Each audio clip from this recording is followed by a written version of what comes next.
Welcome back. Before we begin, tell us, where in the world are you watching from today? We'd love to know. Now get comfortable, take a deep breath, and let's dive into today's gripping story. People say some houses hum with life. Mine, in Atascadero, breathes only in whispers. On most evenings, the quiet sits on the furniture like dust, and I find myself turning on the old kitchen radio just to let a few human voices drift through the rooms.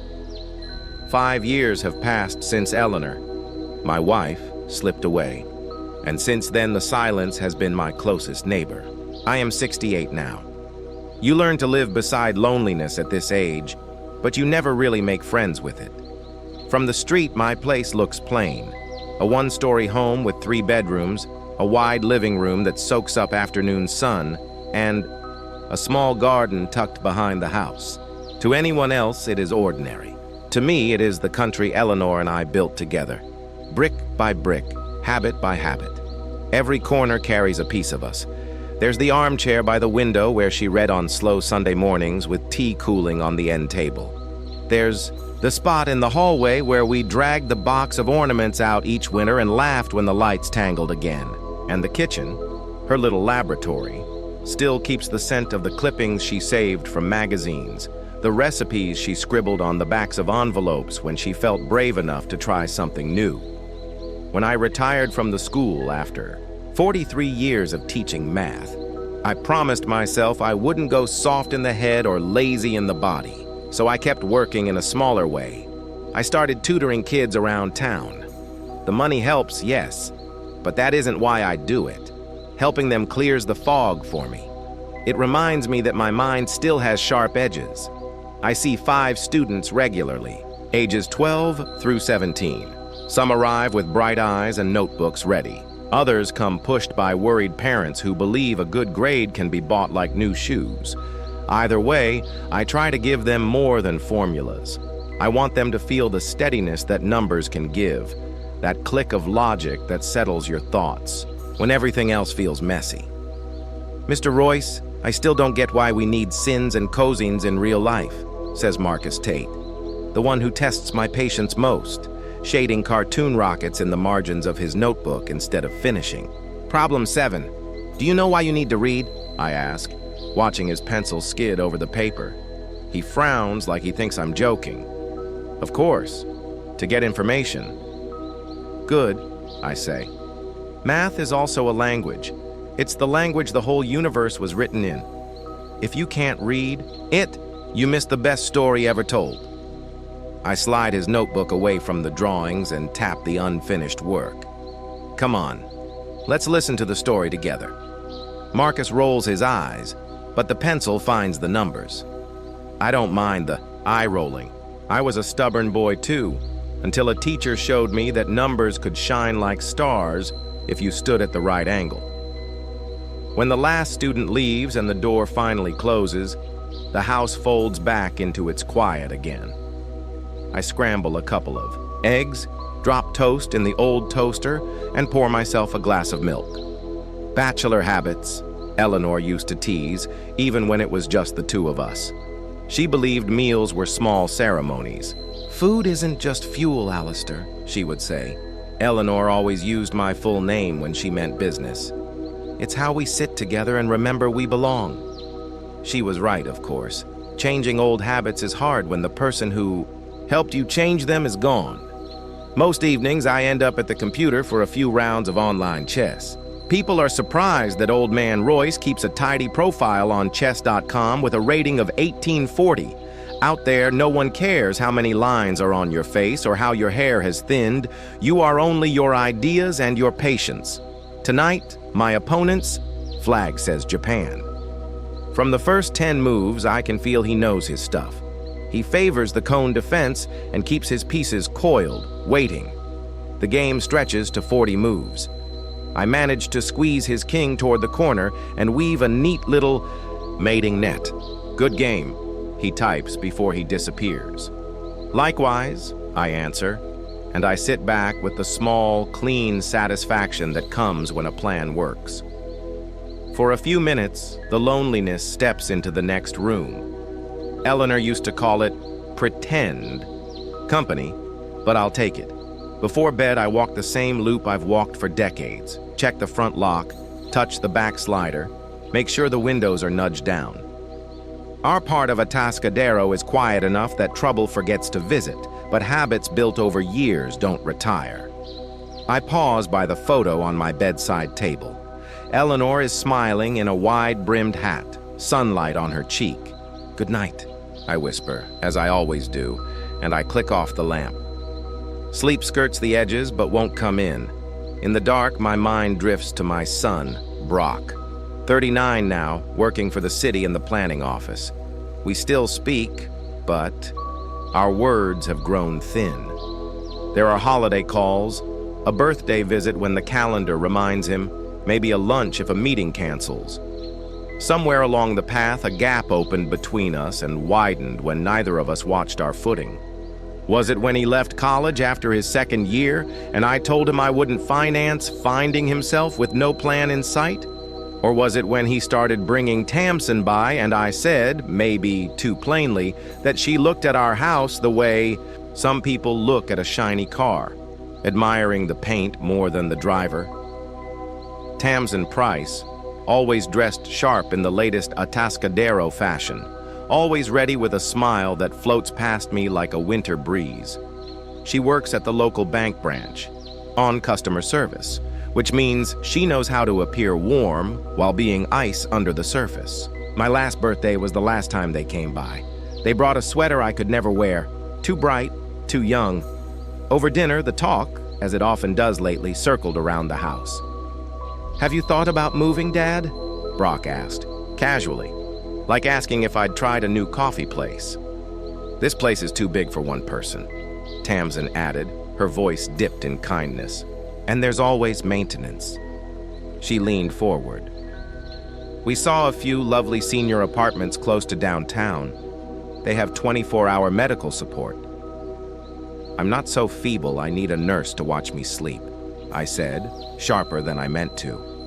"And no, I'm not moving. This is my home." "We're just worried about you," Brock said in that tone sons use when they want to sound caring and also get their way. "If you fell or got sick, who would help?" "I have a phone," I said, slicing another piece of pie. "And I have neighbors. Let's talk about something else." They traded that look I've come to know, the one that says the old man is becoming inconvenient. The rest of the evening floated on small talk about weather and road work and which cafe makes the best scones. When they left, the house clicked back into quiet, and I felt older than my bones. Sleep still didn't want me, so I switched on the lamp and reached for a book, an old biography of John von Neumann, one of the bright giants of the last century. Reading has always pulled me out of tight thoughts. The phone rang. The clock glowed just before midnight. At my age, late calls are the kind that make your chest tighten. Brock's name lit the screen. "Alistair Royce," I answered, steadying. "My voice. Dad." His sounded stiff, strained. We have a problem." "What happened?" I sat up, gripping the edge of the bed. "There was a fire in our apartment." "The wiring!" He exhaled like the words were heavy. "The fire department put it out, but we can't stay there. Soot everywhere, smoke in the walls, some furniture's ruined." Was anyone hurt? The question jumped out before I could think. Some reflex never retires. No, we were both at work. Neighbors saw smoke and called it in. His voice came quieter. "Insurance will handle repairs, but it'll take a while. 2, maybe 3 weeks." I could feel where he was heading before he said it. I braced myself. "We have nowhere to go, Dad," he said after a long pause. "Hotels are booked because of the wine festival. I know things are tense between us. But could Tamsin and I stay with you until the work is done?" I closed my eyes. I pictured the neat order of my days, the path I walked from kitchen to armchair to bed, the quiet that, for all its weight, is at least mine. Then I pictured my son standing outside a closed door with nowhere else to knock. Some choices arrive already decided. "Of course," I said. There are 2 spare bedrooms. When will you come? Tomorrow morning, if that's okay. We're staying with a friend tonight. Fine, I said, keeping my voice even. I'll be here. Thanks, Dad. The relief in him was honest. We really appreciate it. The call ended. Any sleep left in me evaporated. I pulled on my robe and padded through the house, measuring with my eyes all the ways life would shift. One guest room had turned into a storeroom for old books, and the boxes of Eleanor's things I still hadn't found the courage to sort. The other held a bed, but the linens needed washing and the dresser drawers stuck halfway. In the kitchen, I poured a glass of water and looked out into the backyard. Moonlight set the garden into a different country. The shadows rearranged, bushes and stones into shapes I didn't recognize. A low, strange feeling passed over me, a warning in my chest that said this might be the last ordinary night for a while. Don't be dramatic, Alistair, I told myself softly. It's only a few weeks. You're grown people. You'll manage. Still, something else inside me, quieter, older, whispered that Brock and Tamsin's arrival would shift more than my schedule. At first light, I got moving. I woke earlier than habit, rolled up my sleeves, and put the house in order. I hauled the boxes from the first guest room out to the garage and stacked them neat. I changed linens in the second room, aired the pillows on the porch rail, and knocked the dust off the nightstands. I wiped counters, opened windows, and tried to build a welcome. At 10, the doorbell chimed. Brock and Tamsin stood on the step. He looked spent, shadows under his eyes. She wore the same taut, bright smile she always saved for me, the kind that feels like a door being closed kindly. "Hi, Dad," Brock said, trying on a smile that didn't quite fit. "Thanks for letting us stay." "Hello, Alistair," Tamsin added with a small nod. "I hope we're not disturbing your peace too much." They had brought more than I expected for a short stay. Several suitcases, boxes stacked 2 by 2, even 2 of Tamsin's leafy houseplants, like they needed witnesses. I stepped aside. "Come in," I said. "I set up both guest rooms. Take whichever you like." Actually, Tamsin looked to Brock for backup before continuing. "We'll need both, one for sleeping and one as a home office. I work from home 3 days a week and Brock needs space for his documents." My eyebrows went up, but I let them come back down. Their plans always arrive already measured. Maybe they'd be here longer than a few weeks, but the argument would not. "Start on the threshold. Suit yourself," I said finally. "Make yourselves comfortable. I'll be in the kitchen if you need me." While they unpacked, I made coffee and sandwiches. Hospitality wasn't one of my strong points, but I tried to be civilized. "Thanks for the coffee, Dad." Brock took the cup. I apologized for the sudden intrusion. "You can't imagine how awful it is to come home and see firemen outside your house." "I can imagine." Nodded. "The important thing is that no one was hurt. Things can be replaced. Not all of it. Tamzade, my collection of designer shoes. 3 pairs completely ruined by the smoke, and they were limited edition." I looked at her, not knowing what to say to this tragedy. Eleanor had never been interested in designer shoes, preferring comfort to ostentatious glitz. "I hope the insurance covers the damage," I said neutrally. "It should," Brock nodded.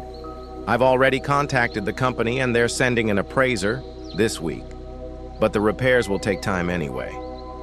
"How long do you plan to stay?" I asked bluntly. They looked at each other. "It's hard to say exactly." Brock began cautiously. "At least 2 or 3 weeks, but it could be as long as 2 months. It depends on the scope of the work." 2 months. I felt my heart clench at the thought of my home, my sanctuary, being occupied for that long. But they were family, and they had no choice. "I understand." I nodded. "I hope we can get along." "Of course we can." Tamsin smiled, her trademark smile, polite and cold at the same time. "We'll try very hard not to interfere with your habits, Alistair." I didn't believe a word, she said, but I kept silent. There were weeks of living together, and I didn't want to start them with conflict. I've made a little list of house rules, I said, handing them a piece of paper.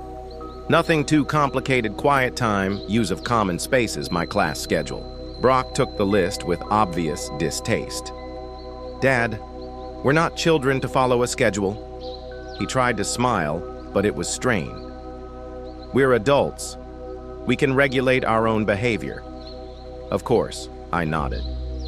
But I prefer clarity from the beginning. It will help avoid misunderstandings. We'll familiarize ourselves. Tamsin took the sheet from Brock's hands and put it on the table without looking at it.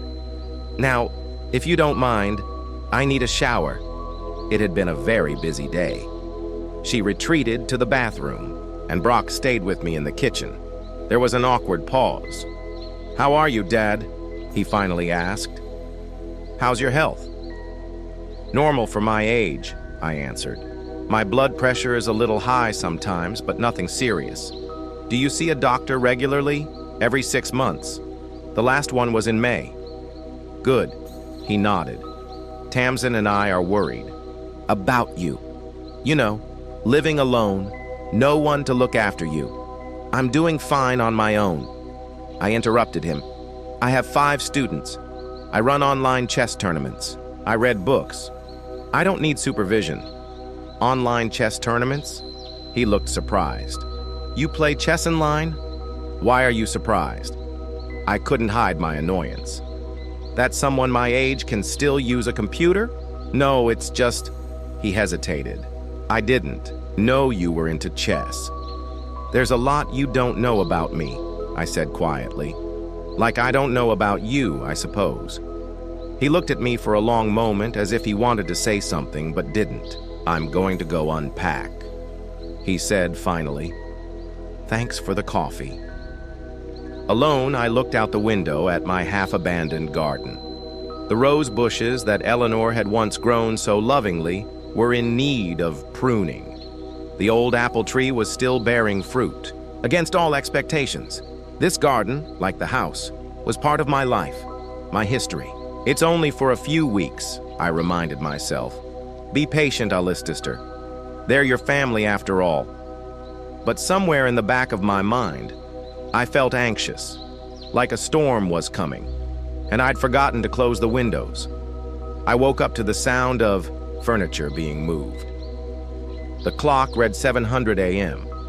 Usually at this time, the house was silent. Throwing on a robe, I walked out of the bedroom and headed toward the sound. In the living room, Brock and Tamsin were busily moving my couch to the opposite wall. Good morning, I said, crossing my arms over my chest. Isn't it a little early for a rearrangement? They turned around. Brock looked slightly guilty. Tamsin looked completely unfazed. Good morning, Dad. Brock lowered his edge of the couch. We thought you were still asleep. I'm usually up at 6:30, I replied. Can I ask what's going on? Just making the space more functional. Tamsin smiled, her trademark cold smile. The couch by the window creates better light and frees up space for a desk. I looked at my living room. The armchair I usually read in had been pushed to the corner. The coffee table that held my books and glasses had moved to the wall. The bookcase remained in place only because it could not be moved without disassembly. Didn't you think to ask me first? I tried to speak calmly. After all, this is my house. We didn't want to bother you with such a small thing, Brock made a conciliatory gesture. It's a temporary change, Dad. Once we get back to our apartment, everything will be the same. Besides, Tamsin added, this layout is much more practical. You'll see for yourself how convenient it is. I took a deep breath, trying to contain my irritation. They'd been here less than 24 hours, and already they'd started rearranging the space to suit themselves. Next time, please consult me before you change anything, I said firmly, especially at 7 in the morning. Sure, Dad, Brock nodded, but I could see he took my words as a grumble. I'll make breakfast. Tamsin headed for the kitchen. I hope you Don't mind avocado eggs, Alistaster. It's much healthier than your usual buttered toast. Without waiting for an answer, she disappeared into the kitchen. I could hear the cupboards opening and closing. She was obviously looking for something. "Where's your blender, Alistaster?" she shouted. "I want to make a smoothie." "I don't have a blender," I replied. "I've never needed one." Tamsin appeared in the doorway with a look of genuine bewilderment on her face. "How can you live without a blender?" She shook her head. "I'll have Brock bring ours over from the apartment. It survived the fire." I didn't answer. Arguing about the necessity of a blender at 7 in the morning seemed absurd. Breakfast passed in tense silence. The avocado scrambled eggs were quite edible, though I would have preferred my usual buttered toast. After breakfast, I was going to get ready for class. The first student was due at 10 hours. Walking into my office, I found my desk littered with boxes. "Brock!" I called out. "What is it?" My son appeared in the doorway. "Oh, it's Tams and stuff," he explained. "We put them here temporarily until we could figure out where they belonged." "I need my desk to get ready for class," I said. "The first student arrives in 2 hours."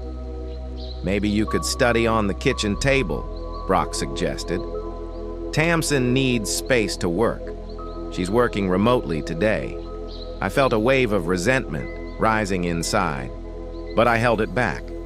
"This is my office, Brock," I said as calmly as I could. "I'll be getting ready here. Move Tamsin's things into your room." Brock sighed like he was dealing with a cranky child. "Okay, Dad, I'll move the boxes." By 9:30, I was ready for class. The room was cleared, but there were a few scratches on the desk from the boxes. I ran my finger over them. The desk was a family heirloom, still from my father. It used to stand in his office at the university. At 10:00, the doorbell rang. On the doorstep stood Ethan Chen, my first student today. "Good morning, Mr. Royce," he said. "Hello." "Good morning, Ethan. Come on in." I led him into the living room where we usually studied. The boy looked around in surprise. The atmosphere had changed since his last visit. "Is there something new?" he asked. "A temporary change," I replied.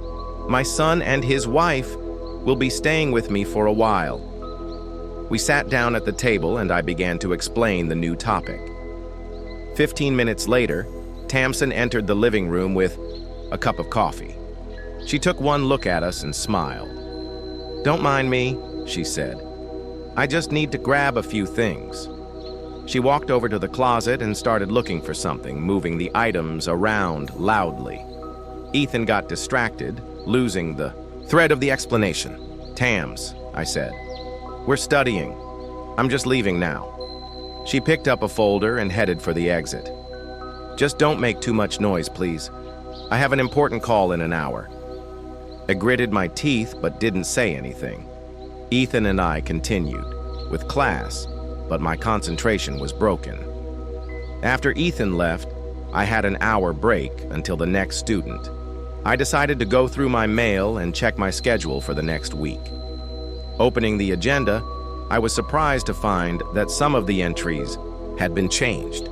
Chloe Ramirez's class had been moved from morning to evening, and the Parker twins class had been canceled completely. I found Tamsin in the cafeteria. She was sitting at her laptop with headphones around her neck, clearly in between calls. "Tamsin, did you change my schedule?" I asked bluntly. She looked up from the screen. "Oh yes, I called your students' parents and adjusted the schedule a bit. Your morning classes are interfering with my conference calls." She sounded like she was doing me a favor. "Chloe will be able to come after school, and the Parker twins will temporarily study with another tutor." I felt the blood rush to my face. "You had no right to do that," I said, trying to control my voice. "These are my students and my schedule." "Alistaster," she sighed. "Be reasonable. I have to work. Unlike you, I can't just reschedule calls. Corporate schedules are fixed." "You should have discussed this with me first," I insisted. "You didn't even ask my opinion. I figured you wouldn't mind a little change." She shrugged. After all, it's just a part-time job for you and my main source of income. It's not just a part-time job, I objected. It's my calling, and these kids are counting on me. Tamsin looked at her watch. I have a call to make, she said. We can discuss this later. I'm sure you'll realize that these changes are reasonable and necessary. She put on her headphones, signaling that the conversation was over. I stood in the doorway, stunned by her cavalier attitude. In the evening, I tried to talk to Brock. He came home from work around 6 out, tired and irritated.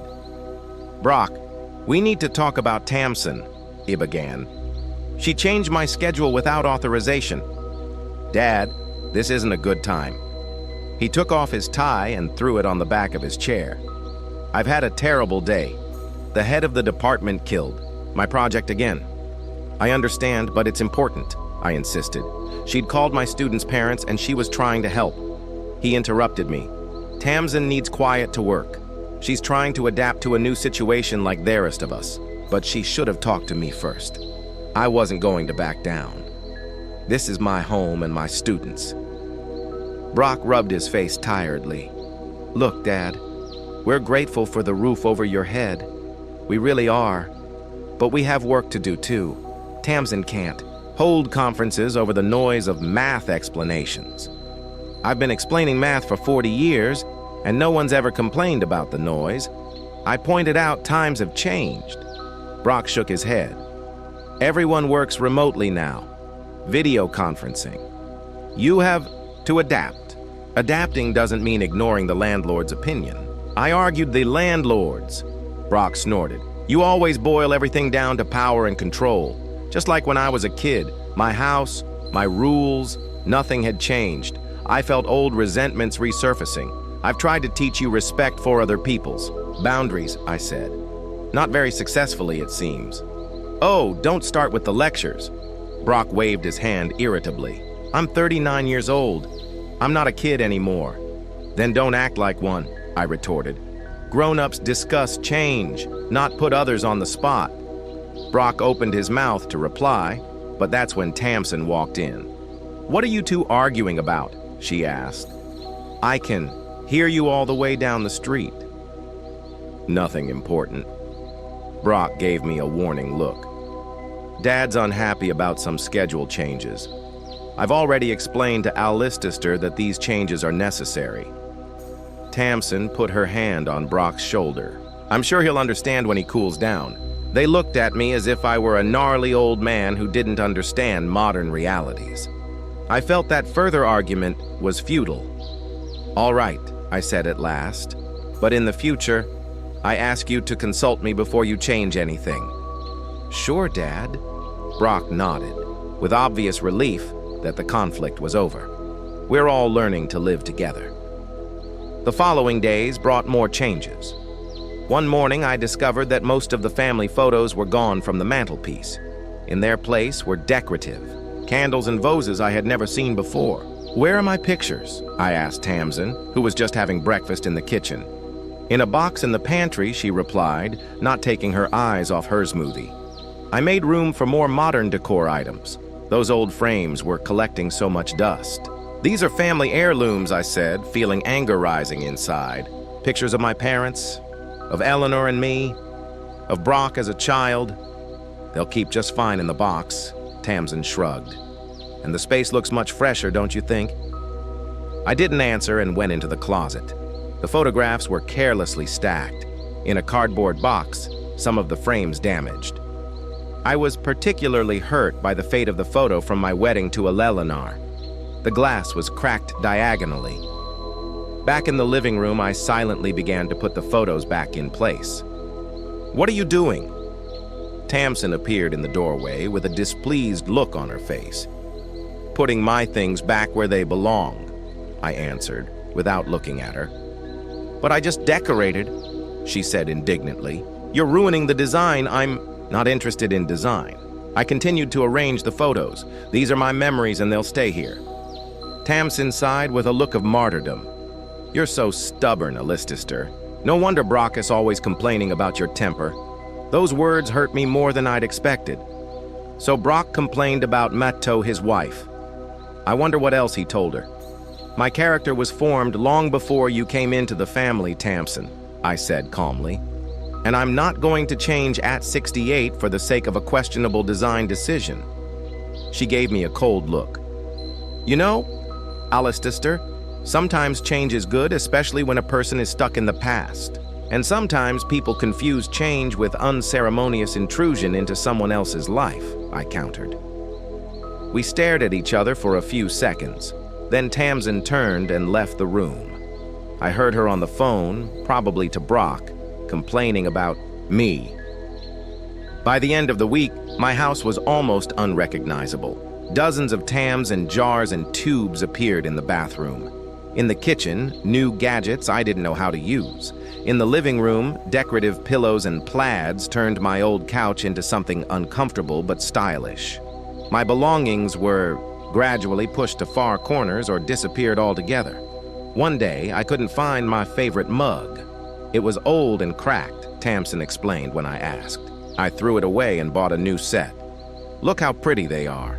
She pointed to 6 identical white mugs without a single distinguishing feature. My old mug, donated by retired students, was unsightly but native. It said to the best math teacher in the universe and had funny formulas drawn on it.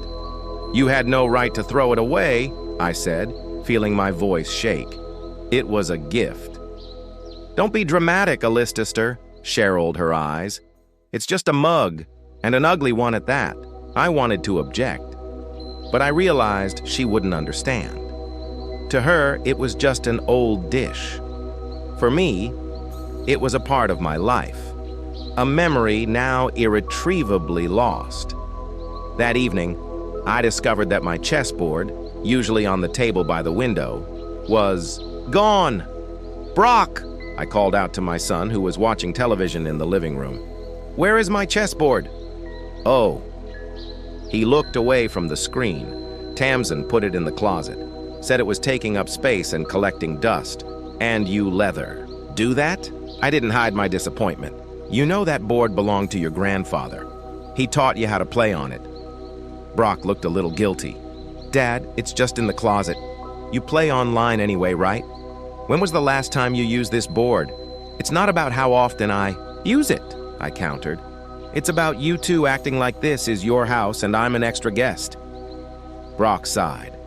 We're just trying to make the space more functional. Tam is good at this stuff. Tam knows how to remodel someone else's house to suit herself. I said, and you're indulging her? Don't start, Dad. Brock held up his hand, stopping me. We're all tired and stressed about the fire. Let's not make this any harder than it has to be. There was more I wanted to say, but I held back. Arguing with Brock was useless. He always defended his wife, even when she was wrong. The next morning, I found that Tamsin had retaped the stickers with my students' names and phone numbers that hung on the refrigerator. What happened to my notes? I asked. I organized them more efficiently, she replied. Now they're grouped by day of the week instead of chaotically scattered. They weren't chaotically scattered, I objected. I had a system. If you can call it a system, she muttered. I felt my patience wearing thin. Tamsin, I said as calmly as I could, I appreciate your willingness to help, but I'm asking you not to touch my things without permission, especially things that have to do with my work. You call that work? She raised an eyebrow. A few lessons a week for the kids? Yes, it's my job, I confirmed. And I take it seriously. Maybe you should finally enjoy some well-deserved rest, she suggested with fake concern. At your age, the constant tension is not good for your health. I'll decide what's bad for my health, I said. Now, put my notes back the way they were. Tamsin looked at me with a look of condescending patience, like that of a whimsical child. All right, Alistair, she said at last. If you're comfortable living in chaos, I won't interfere. Cher moved the post-its and tossed them carelessly on the table. Organize them yourself however you like. Just don't complain later that you can't find anything. She walked out of the kitchen, leaving me with my scattered notes. I slowly began to put them back in place, trying to get my system back in track. Some post-its were crumpled, others had smeared ink on them. I had to write the information all over again. That evening when Brock got home from work, I tried to have another conversation with him. "Your wife is constantly violating my boundaries," I began. "I'm asking you to talk to her." Brock sank tiredly into his chair. "Dad, Tamsin just has a different approach to organizing space. She's trying to help." "I don't need that kind of help," I objected. "I need my things to stay where they are and my decisions to be respected." "You've always been like that," Brock sighed. "Stubborn and unable to accept change even when it's for the better. Who decides what's for the best?" he asked. "You, Tamsin, or me in my own home?" Brock shook his head. "You know what your problem is, Dad? You're stuck in the past, clinging to old things, old habits. The world moves on and you stay where you are. Respect for other people's space and things is not an outdated concept," I parried. "It's basic courtesy. You just don't want to admit that." "Tamsin is really improving your house," Brock said. "It looks much more modern and comfortable now." "More comfortable for who?" "I didn't give up. For you too, maybe, but not for me." Brock rubbed his temples, clearly losing patience. "Look, Dad, we appreciate you putting a roof over our heads. We really do. But can't you cut us some slack? We're all trying to adjust to a new situation. Adjusting doesn't mean letting my life be completely remade," I replied. "I've put up with a lot this week, but my patience isn't infinite." Brock stood up, clearly annoyed. "Your stubbornness is unbearable," he said. "No wonder Mom always said you were impossible to argue with." That was a low blow. Eleanor never said that, at least not in this context. She appreciated my integrity, though she sometimes teased me about it. "Leave your mother out of this conversation," I said quietly. "She would never approve of the way you two are behaving in my house." "You don't know what she would approve of." Brock raised his voice. "She left 5 years ago. Dad, stop using her memory as a shield against any change." I felt something shatter inside. My own son was accusing me of manipulating his mother's memory. This was too much. "Get out," I said, pointing to the door. "I need to be alone." Brock looked at me with a mixture of anger and perhaps regret. "Whatever you say." He headed for the exit but stopped in the doorway. "You know, sometimes I think you're just afraid to admit that our ideas are better than yours, that the world has changed and you haven't." He walked away, leaving me alone with my bitter thoughts. I sat back in my chair and closed my eyes. The house no longer felt like my sanctuary. It had become a battlefield where every little thing became a cause for conflict. At that moment, I realized that Brock and Tamsin weren't just staying with me temporarily. They were methodically forcing me out of my own space, remodeling it to suit themselves. And worst of all, they thought it was normal and right. My arguments were perceived as senile stubbornness, unwillingness to accept change. But it wasn't about change, per se.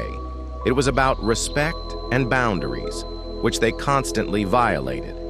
It had been 2 weeks since Brock and Tamsin had moved into my house. In that time, they have completely remodeled my household, ignoring all of my objections and requests.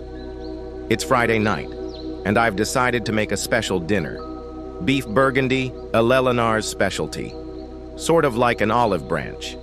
A naive attempt at a relationship. In the morning, I went to the market for fresh ingredients. Spent almost 2 hours picking out the best cuts of meat, vegetables, and a bottle of good red wine. On the way back, I stopped at the bakery for a fresh baguette, a little ritual that Eleanor and I always observed. When I got home, I found Tamsin at the kitchen table with her laptop. "Decided to have a feast?" she asked with a slight sneer, looking at my packages. "Thought we could all use a good dinner," I replied, laying out the groceries. "I'm going to make beef bourguignon." "Sounds caloric," Tamsin grumbled. "Brock and I try to limit red meat. Bad for your cholesterol." "One time won't hurt," I remarked, starting to slice the onions. "Besides, I'd already bought all the ingredients. I started cooking, trying to ignore her presence. The smell began to waft through the kitchen, reminding me of the times when this house was warm and cozy. "It's a pretty strong odor," Tamsin said, wrinkling her nose. "Could you turn on the extractor fan?" I silently turned on the hood, though Eleanor and I had enjoyed the aromas of cooking food before. When all the ingredients were in the pot, I set a slow fire and left the meat to stew for several hours. Around 5 in the evening, Brock returned. He looked tired, but in better spirits than usual. "What smells so good?" he asked, entering the kitchen. "Beef burgundy," I answered. "Your mother's recipe." His face softened for a moment. "I haven't had it in a long time," he said quietly. "My mom used to make it for my birthday a lot." "I know," I nodded. "That's why I thought I'd make it. It'll be ready by 7. Brock nodded and headed for the bedroom. I could hear him talking to Tamsin, but I couldn't make out the words. Soon they both came out. Tamsin was holding the phone.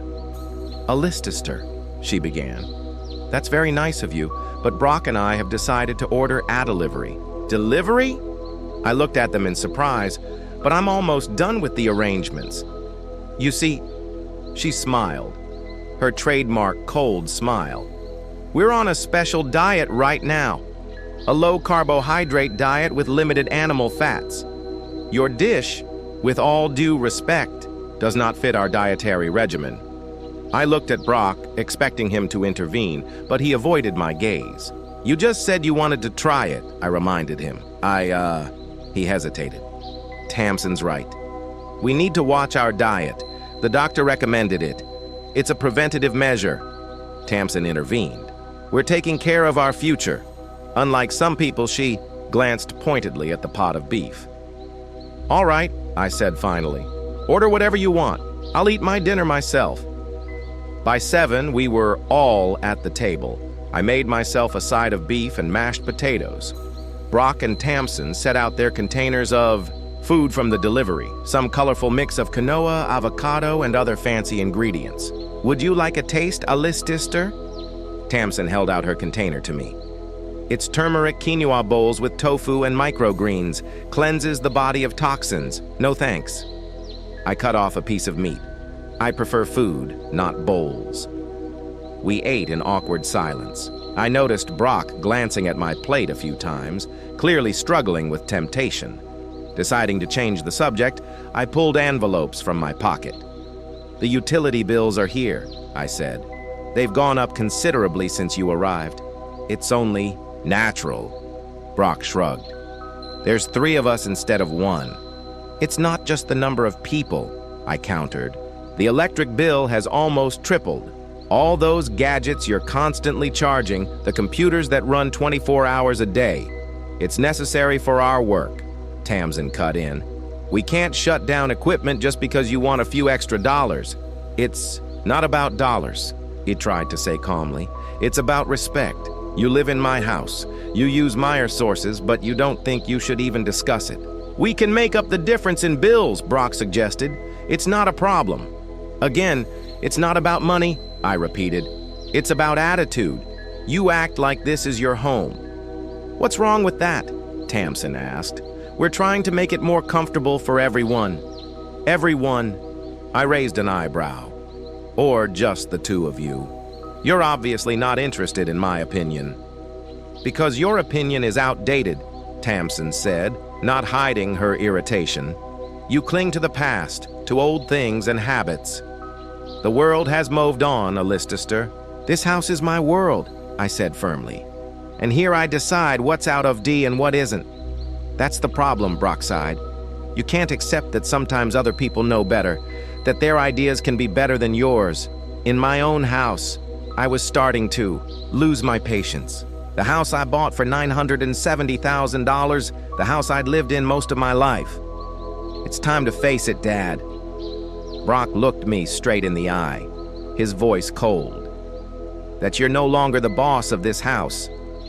You can't even look after your own health, let alone keep order." I froze, not believing my ears. My own son had just declared that I was not the master of my house. What did you say? My voice was quiet but firm. Listen. Brock leaned forward. Tamsin and I are worried about you. You live alone. You don't eat right. Your house is slowly falling into disrepair. It's not safe for a man of your age. We've given it a lot of thought, Tamsin said, and we found a great place with care. The Sunny Hills residents, they have great reviews, 24-hour nursing staff, lots of activities for seniors. You what? I couldn't believe what was happening. You're looking for a nursing home for me? It's not a nursing home, Tamsin corrected. It's an assisted living residence for the elderly. That's different. And when were you going to tell me about these plans? I asked, feeling the blood pounding in my temples. We're doing that right now, Brock replied. We've signed up for a tour next Wednesday. You'll see how nice it is there. What's going to happen to my house? I already knew the answer, but I wanted to hear it from them. They looked at each other. Well, the logical thing to do would be to sell it, Brock said cautiously. The residence isn't cheap, and the money from the sale would cover your living there for years to come, and the rest would go to you, I stated the obvious. Dad, this isn't about money. Brock tried to sound sincere. It's about your safety and well-being, and the fact that this neighborhood is becoming more and more prestigious, Tamsin added. Real estate prices are going up every month. It wouldn't be wise to pass up an opportunity like this. I got up from the table. If you'll excuse me, I need to think. I walked out of the kitchen, feeling my hands shaking with restrained anger and shock. Behind me, I could hear Tamsin whispering to Brock. See, he's incapable of intelligent dialogue. That proves our point. In my bedroom, I closed the door and sat on the bed. Everything fell into place. They weren't just staying with me temporarily. They were planning to take my house away. I wasn't a father figure to them, but an obstacle to valuable real estate. It picked up my phone and scrolled through the contacts, stopped at the name Hugh Donnelly.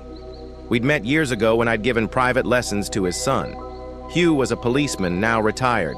We became good friends over the years. Alistair. Hugh sounded surprised. I haven't heard from you in a while. Is everything all right? Not really, he answered quietly. I need your help, Hugh. Professional. I briefly explained the situation, how Brock and Tamsin had moved in, how they'd gradually remodeled the house for themselves, and finally their plans. To put me in a nursing home and sell my property.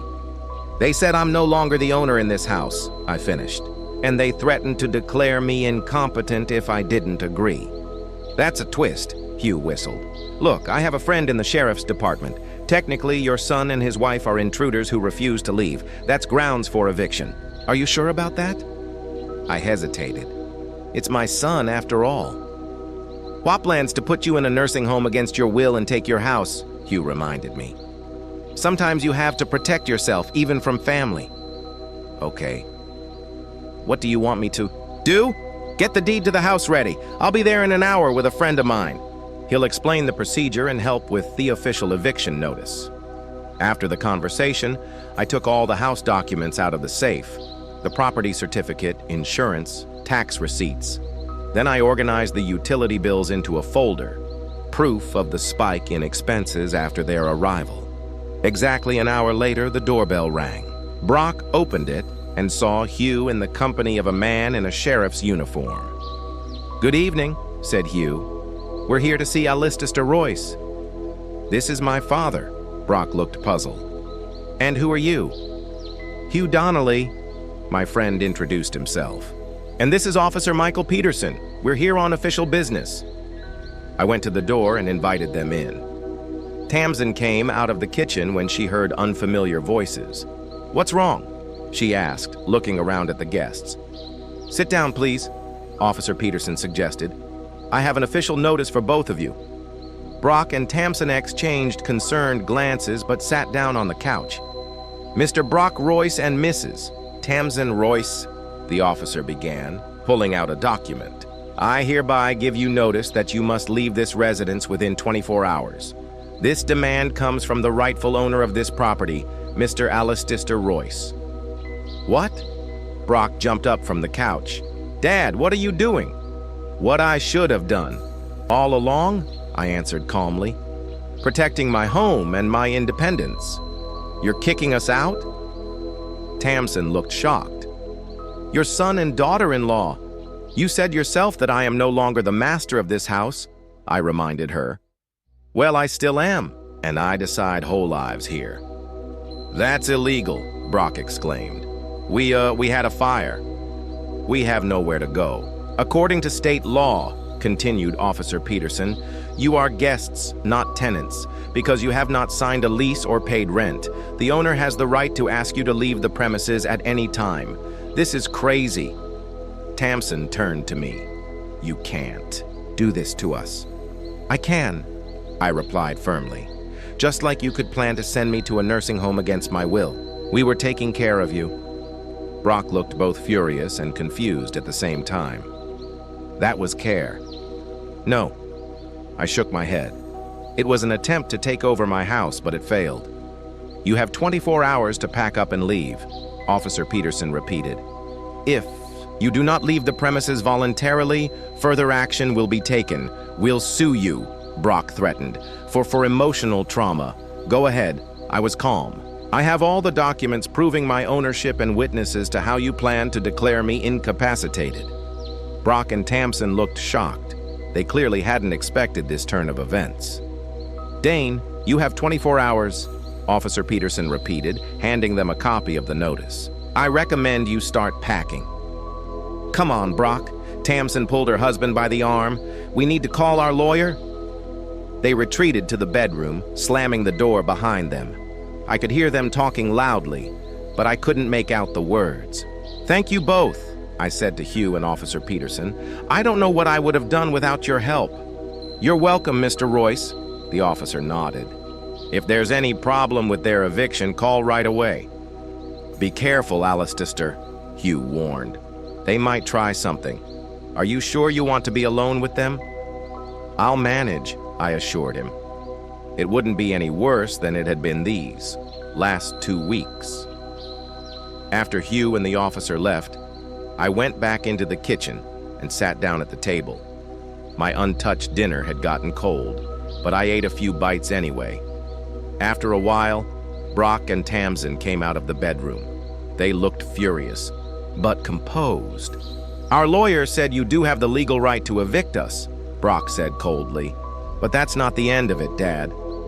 We're still going to initiate a capacity test on you. You can try, I shrugged.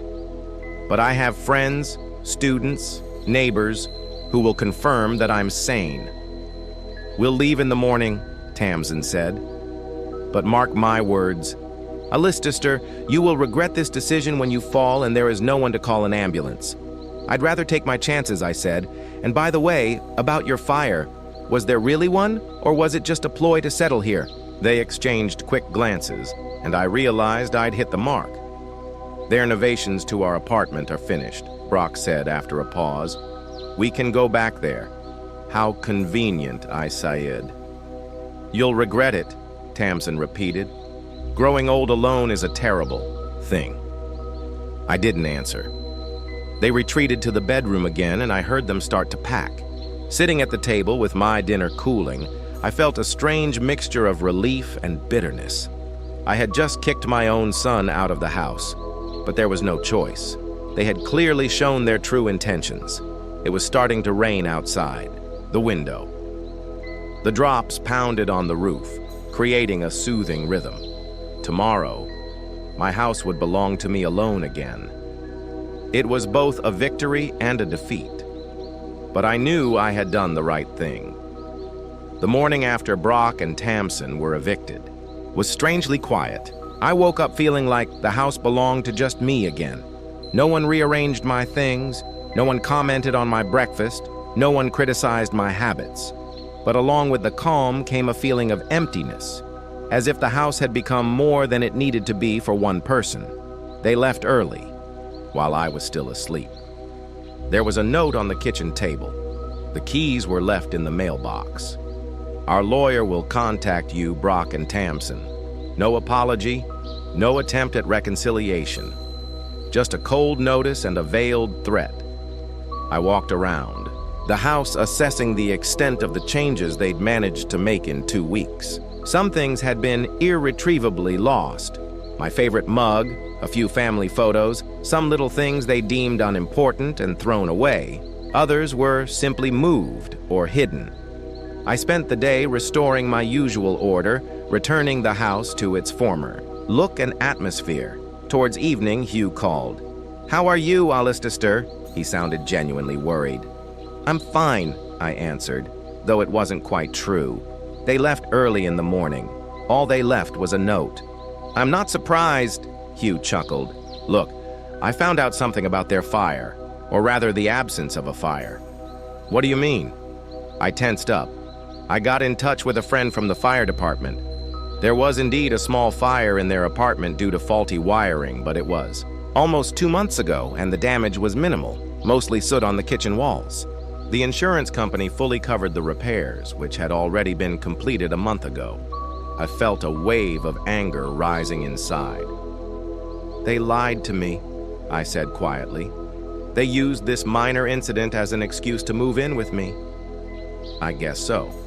Hugh agreed. Apparently, they'd planned it in advance. Apparently, they thought it would be easier to get your house if they were around to prove you were incapacitated. I always knew Tamsin was self-serving. I shook my head. But I didn't think Brock would support such a scheme against his own father. "People change, Alistair," Hugh sighed. "And not always for the better, especially under the influence." I sat in my chair for a long time after Hugh's talk, looking at Elilana's picture. What would she say about Orson now? About the boy we had raised with love and hope, who had turned into a man willing to deceive and betray for gain. I spent the next few days getting my life back to normal.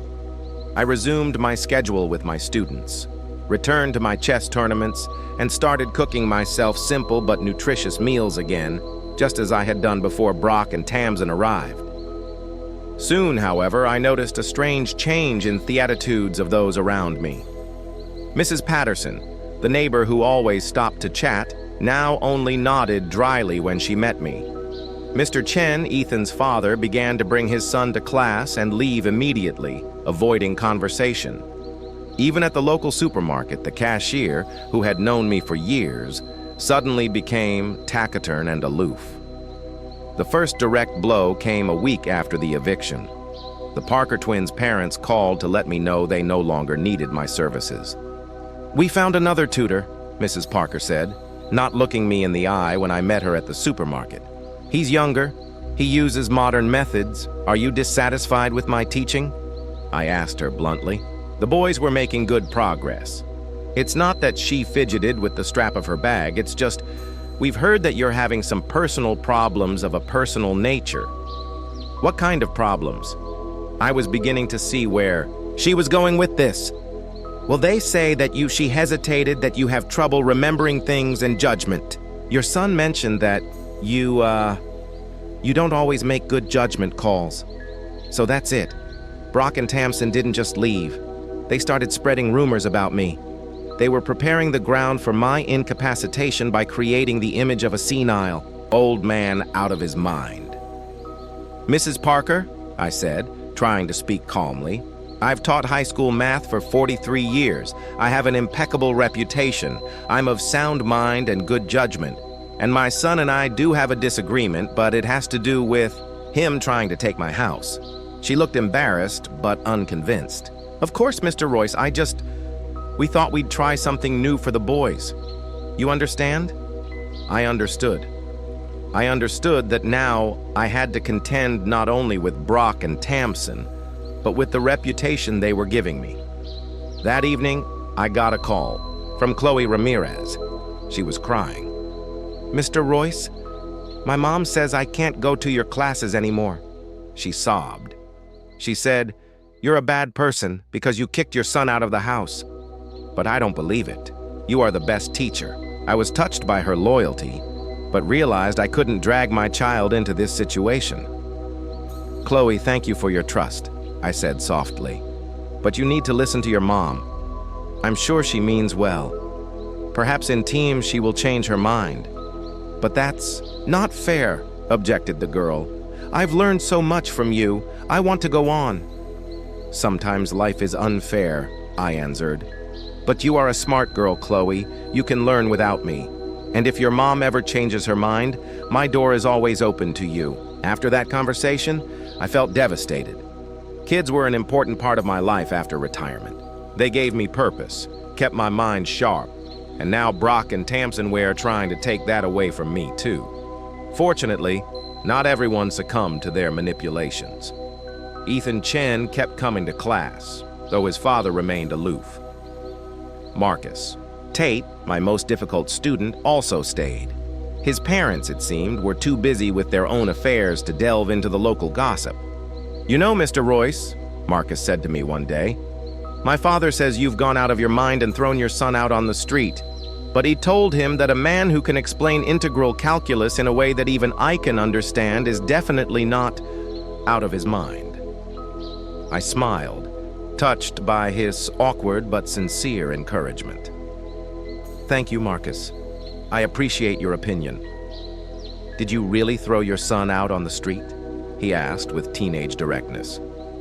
I asked him and his wife to leave my house. After they told me I was no longer the boss of it and planned to send me to a nursing home against my will, I answered honestly. Marcus whistled. That's quite a twist.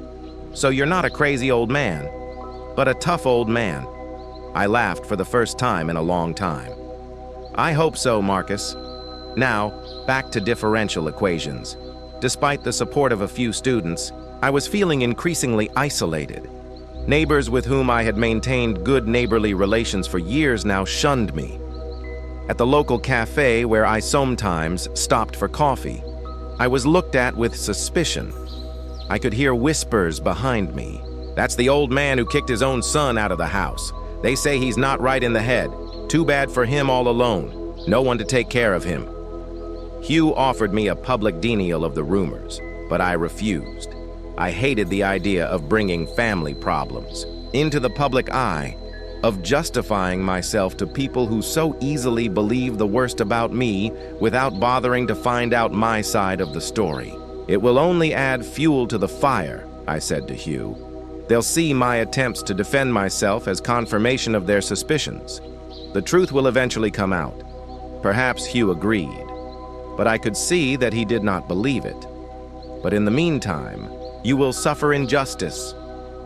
I'll get over it, I said. It was not the first time I had been confronted with people's stupidity and prejudice. However, even my resilience was being tested. It was especially hard on weekends when there were no classes. To distract myself, I spent long hours alone, sometimes talking to Eleanor's picture, sometimes playing online chess with strangers around the world, sometimes just sitting in the backyard looking at the half-abandoned garden. On one of those days, I decided to tackle the garden. Eleanor loved roses, and after her death, I had neglected the care of them. Now looking at the overgrown bushes, I felt guilty. It was a part of her legacy that I had failed to preserve. I found gardening tools in the garage and spent the day trimming dead branches, weeding and tying up drooping stems. The work was hard, for my age, but strangely satisfying. By evening, my hands were scratched from the thorns, and my back was aching, but the garden looked much better. Not as good as it had been under Eleanor, but it was a start. The next day I continued, and another day after that. Gradually, the garden began to come to life. Some rose bushes I thought were dead showed new shoots. The apple tree, pruned and free of parasites, looked healthier. I even started planting a small vegetable garden for the spring, something simple that I could maintain on my own. Working in the garden became therapy for me. I would go out there every day, no matter the weather, and find something to improve. It gave me purpose, kept my hands busy, and distracted me from thoughts of my son's betrayal and my neighbor's judgment. One day, as I was working near the fence, the neighbor on the other side, Mrs. Hicks, stopped to observe. "The garden is coming alive," she remarked after some silence. "I'm trying," I replied without interrupting my work. My wife wouldn't approve of the way I'd been tending it the last few years. Eleanor was a master with roses. Mrs. Hricks nodded. She always surprised us all with her flowers. We were silent for a moment. Then she said suddenly, "I don't believe the rumors, Mr. Royce. I've known you for 30 years. You've always been a sensible man and a good father as far as I could tell." He straightened up, feeling my back tense from the long bend. "Thank you, Mrs. Hricks. That, means a lot to me." She nodded and continued on her way. It was a small moment of encouragement, but it gave me strength. Over the next few days, I noticed a slight change. Mrs. Patterson stopped to chat again, though not as friendly as before. The cashier at the supermarket smiled at me. Small signs that not everyone believed the rumors, or at least was beginning to doubt them, but Brock and Tamsin weren't giving up. 3 weeks after the eviction, I found an officially stampede envelope in my mailbox. Inside was a notice to initiate the process of verifying my legal capacity. Brock filed an application claiming that I was showing signs of dementia, paranoia, and inability to care for myself. The evidence cited was my unfounded accusations against them, my inadequate response to their attempts to help, and the neglected state of my home and garden. I stared at the paper for a long time, feeling a wave of anger and bitterness rising inside.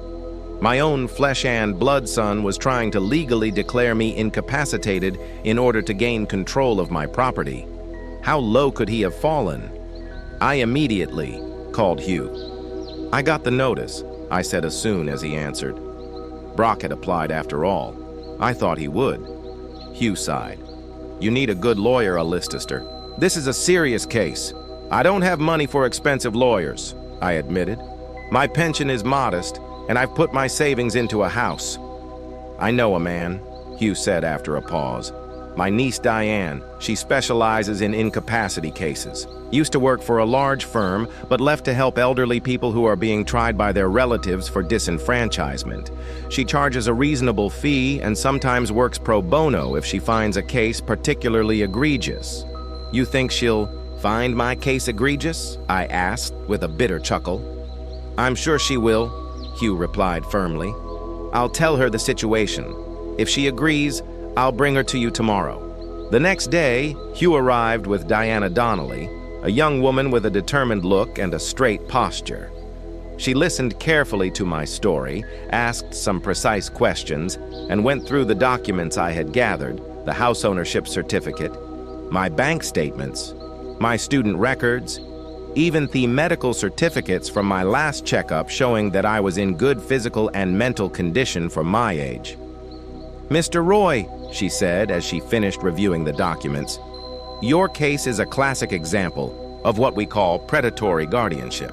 Relatives attempt to gain control of an elderly person's assets by declaring them incapacitated, often for no real reason. Unfortunately, these cases are not uncommon." "It's disgusting," Hugh said. "I agree," Diana nodded. "But in Mr. Royce's case, we have a good chance of winning. He's clearly capable, has an active social life, continues to work, takes care of himself in his home. Plus, we have evidence of self-interest on the part of his son and daughter-in-law." "So, you'll take my case?" I asked. "Absolutely," she replied firmly. "And don't worry about the fee. We'll work something out." After Diana and Hugh left, I felt strangely relieved. Yes, I had a fight ahead of me, perhaps the hardest fight of my life. But now, I had support and a plan of action. I was no longer alone against Brock, Tamsin, and their lawyers. In the evening, sitting in the garden with a cup of tea, I watched. The sun set. The rose bushes I'd worked so hard to revive cast long shadows. The apple tree rustled its leaves quietly in the evening wind.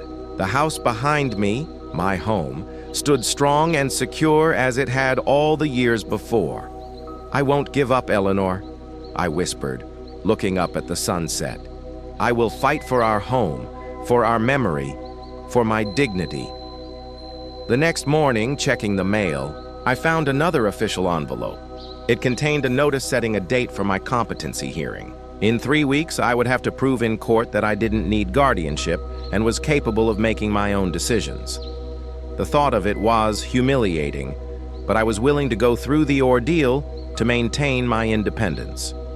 The day of the hearing came, on a cold October morning. I put on my best suit, the one I had been teaching in for the last few years before I retired. It sat a little looser on me now, but it still looked dignified. Eleanor always said the color blue gave me authority. Diane picked me up in her modest silver Toyota. In the 3 weeks leading up to the hearing, she had become not just a lawyer, but a friend, a young woman with a sharp mind and a strong sense of justice. She invested far more time and energy into my case than I could have expected. "Nervous, Mr. Royce?" she asked as we drove toward the courthouse. "Strangely enough, no," I answered honestly. "I've been telling the truth all my life. I see no reason to start lying now." She smiled. "That's exactly why we're going to win. Judge Harris, who will be conducting the hearing, is famous for her good sense of people. She has dismissed such claims many times when she sees that the case is more about money than real concern." At the courthouse, Hugh was already waiting for us. He shook my hand and nodded encouragingly. We walked into Thesmall room where these hearings were held. Inside, Brock and Tamsin were already sitting there, both in strict business suits with perfect hair and serious expressions on their faces. Next to them was their lawyer, a tall man, in an expensive suit with a leather briefcase. Brock tensed when he saw me and Tams and pressed her lips together. I sat back in my seat, trying not to look in their direction. Then I noticed that there were other people in the audience. Ethan Chen and his father, Marcus Tatey, and his mother, Mrs. Hendress, even Chloe Ramirez and her parents. They came to support me. I was touched to the core. "Diana, you invited them?" I whispered. "No." She shook her head. "They heard about the hearing and decided to come. It's good that they're here. Their testimony will carry weight." Soon, Judge Harris appeared. A woman in her 60s with ash-rude eye and gray hair pulled back in a tight bun. She nodded to all present and opened the hearing. "We are here to consider Brock Royce's petition to declare his father, Alistair Royce, incapacitated," she began. "Mr. Brock Royce claims that his father is showing signs of dementia, paranoia, and inability to care for himself and seeks appointment of himself as legal guardian with the right to administer his father's estate." We first hear that petitioner's arguments. Brock's attorney stood up and began methodically laying out the evidence of my incapacity. He described how I unreasonably kicked my son and daughter-in-law out of my home, how I refused to accept their help, how I paranoidly accused them of trying to take my home away. He cited the neglected state of the house and garden, my unhealthy diet, and social isolation as evidence of my inability to care for myself. My client and his wife are concerned that Mr. Alistair Royce is living alone in a large house without proper care and supervision. The lawyer concluded. They propose to sell the house and use the funds to provide him with comfortable accommodation in a specialized facility with 24-hour medical supervision. Judge Harris listened intently, making notes from time to time. Then she turned to Diane. "Now, let's hear from the defense." Diane stood up, straightened to her small stature, and began to speak clearly, confidently, without unnecessary emotion. "Your Honor, my client, Alistair Royce, has worked as a math teacher for 43 years, educating several generations of students. After retirement, he continues to lead an active intellectual life, giving private lessons, participating in online chess tournaments, reading, and maintaining his home and garden. The allegations of his incapacity are not only unfounded, but insulting. She methodically rebutted each of Brock's attorney's arguments with documents, my medical certificates, bank statements, showing regular bill payments, photos of the house and garden in their current well-maintained condition. As for the unwarranted eviction of my son and daughter-in-law, Diane continued, "We have testimony that they planned to send Mr. Royce to a nursing home against his will and sell his house, telling him to his face that he was no longer the owner in this house. Moreover, she pulled out a new document. We have proof that the fire in their apartment, which they used as an excuse to move in with Mr. Royce, was a minor incident, the damage from which was fully covered by insurance until a month ago. They had deliberately deceived Mr. Royce into moving into his home." A low whisper swept through the hall. Judge Harris raised an eyebrow. "That's a serious accusation, Miss Donnelly. Do you have evidence?" "Yes, Your Honor." Diane handed over the documents. A fire inspection report and a letter from the insurance company confirming payment and completion of repairs. Brock and Tamsin looked at each other with obvious concern. Their lawyer looked annoyed. They didn't seem to have filled him in on all the details of the situation. "Now, I would like to invite witnesses who can confirm Mr. Royce's capacity," Diana continued. The first to speak was Ethan Chen. The 15-year-old was nervous but spoke clearly. "Mr. Roy is the best teacher I've ever met. He explains difficult concepts in a way that even I understand. And he's very organized, always remembers what we went over in the last class, what the assignments were. He even spotted an error in the textbook that none of the other school teachers saw. Mrs. Ricks was next. I've known Alistair Royce for 30 years. We're neighbors. He's always been a model of reliability and common sense. For the last month, I've been watching him revitalize his garden. Hard work for a man of his age, but he's doing a fine job. A person with dementia would not have been able to plan and carry out such work so methodically." Chloe Ramirez then spoke. The 12-year-old girl stepped forward with determination. "Mr. Royce taught me to love math. Before him, I was afraid of math. He is always patient, attentive, and remembers all my questions, even the ones I asked a few lessons ago. And he also teaches us not to be afraid to ask questions, even if they seem silly. He says there are no stupid questions, only hesitant students. I think he is very wise. To my surprise, even Chloe's mother, who had forbidden her daughter to attend. My lessons spoke in my support. I gave in to the rumors and wrongly forbade my daughter to study with Mr. Royce. I see now that I was wrong. He is an excellent teacher and, as far as I can tell, a perfectly sensible man." Marcus Tate was the last to speak. "I don't like math," he began bluntly. "And I'm not a particularly good student, but Mr. Royce never gives up. He finds new ways to explain. When I don't understand, he remembers all my mistakes and helps me correct them. And he taught me chess, a complex game that requires strategic thinking. If he were incapacitated, Ash's son claims, he wouldn't be able to beat me every time." Laughter erupted in the audience. Judge Harris smiled too. After the witnesses, it was my turn to speak. I stood up and looked directly at the judge. "Your Honor, I have lived a long life dedicated to education. I taught children to think logically, to analyze, to not be afraid to ask questions. I've always believed in the power of reason, and I still do. Yes, I am old. Yes, sometimes it is difficult, for me, to do physical work that used to be easy, but my mind is clear.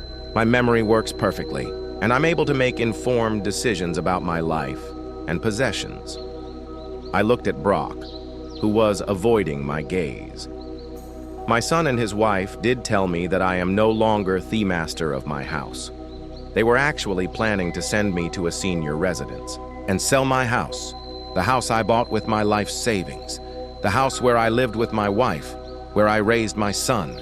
I cannot and will not allow them to dispose of my life in this manner."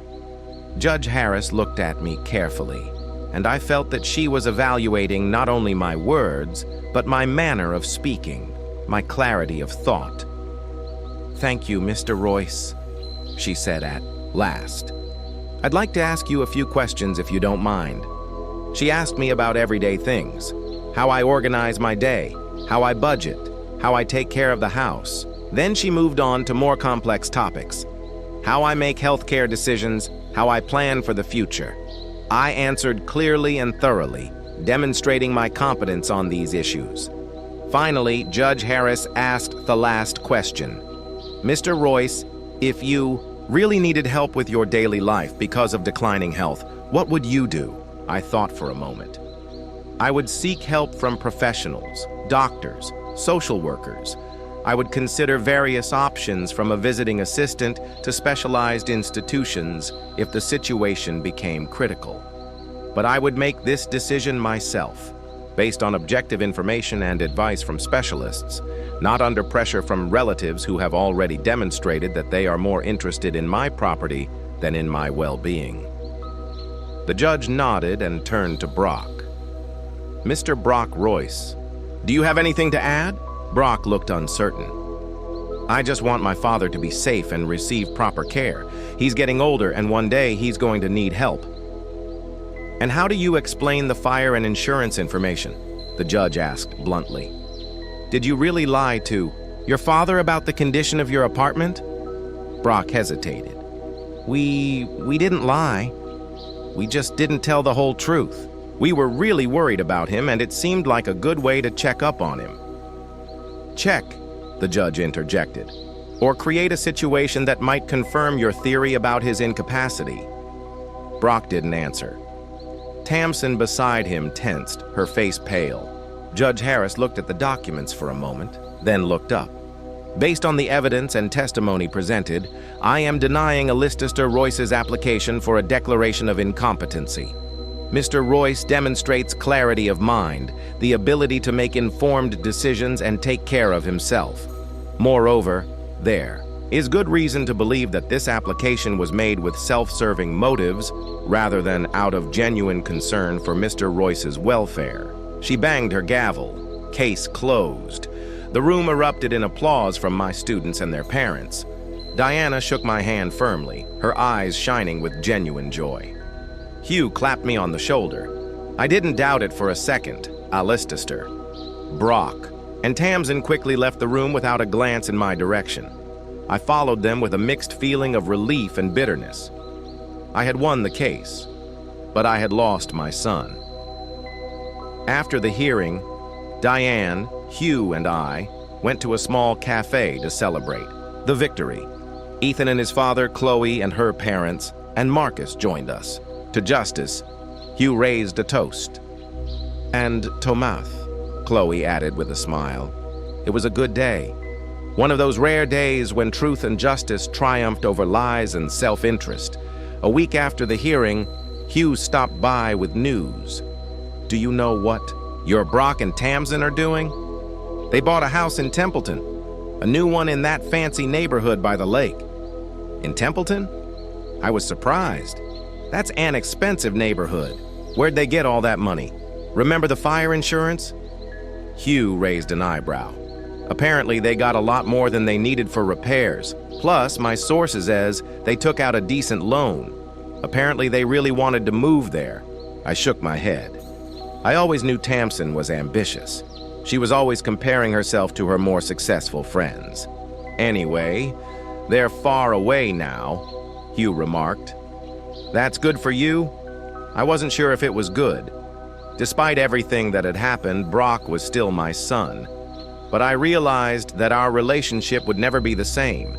In the following weeks, I noticed that the locals were starting to treat me normally again.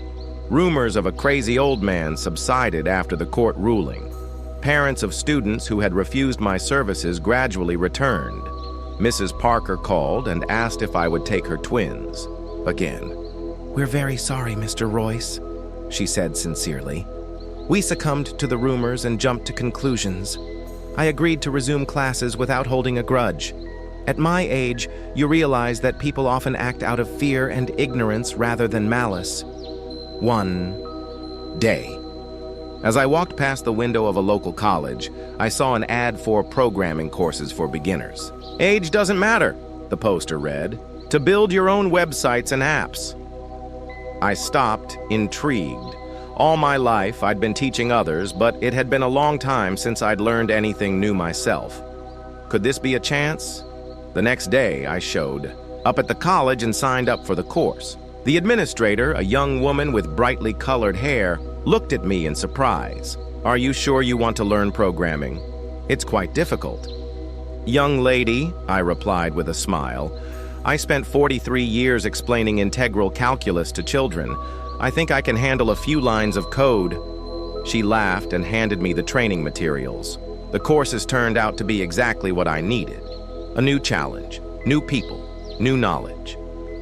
I was several decades older than the other students, but that didn't matter. We were all there to learn. Gradually, I began to form an idea. What if I combined my math teaching experience with my new programming skills? Create an educational website with interactive challenges, explanations, video lessons. Make math accessible and interesting for children around the world. I started working on this project in my spare time. At first, it was difficult. New terms, new concepts, constant errors in the code. But every day, it got easier. My brain, used to logical problems, quickly adapted to programming. I hadn't heard from Brock except for official letters from his attorney regarding legal fees and other formalities. I responded through Diane, who continued to represent my interests. Our relationship became dry, formal as between strangers, not father and son. It hurt, but I accepted that reality. One warm spring day, almost 6 months after the trial, I was sitting on the veranda of my house with my laptop working on my website. The roses in the garden I had worked so hard to revive were beginning to bloom. The apple tree was covered with delicate white flowers. Life went in despite the losses and disappointments.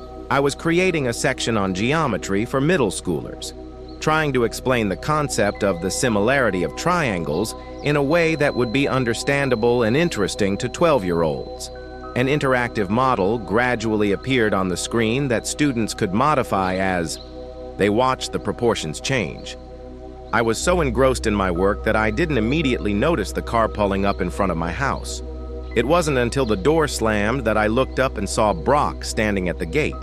He was alone without. Tamsin and he looked unsure. We stared at each other in silence for a few seconds. Then he stepped forward. "Hi, Dad. Can I come in?" I hesitated. Part of me wanted to slam the door in his face, remembering everything he'd done. The other part, the fatherly part, still saw him as the little boy I'd taught to ride his bike, the one I'd read books to at bedtime. "Come in," I said finally, closing my laptop. "To what do I owe the visit?" He came up to the veranda, but didn't sit down, shuffling from foot to foot. I wanted to apologize for everything Tamsin and I did. It was wrong." I looked at him carefully, trying to see if he was sincere. "What's changed, Brock? Why now?" He took a deep breath. "Tamsin and I are getting a divorce. She met someone else, richer, more successful." He grinned bitterly. "Ironic, isn't it? She used me the same way we tried to use you." I felt no satisfaction at his confession, only sadness for him, for myself, for what we'd all become. "I'm sorry," I said sincerely. "Don't be." He shook his head. "I deserved it. And I've learned a lot these past few months about myself, about life, about what's really important." He looked at my laptop.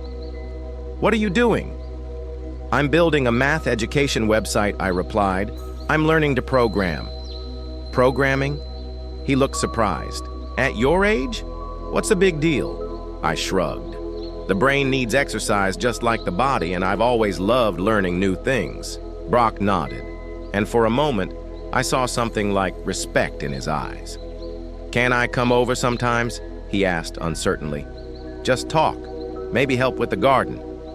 I looked at my son, a grown man with lines of fatigue on his face, gray on his temples, eyes that read remorse and hope. I didn't know if I could ever fully trust him again. I didn't know if we could rebuild what had been destroyed, but I knew I wanted to try. We can, I answered.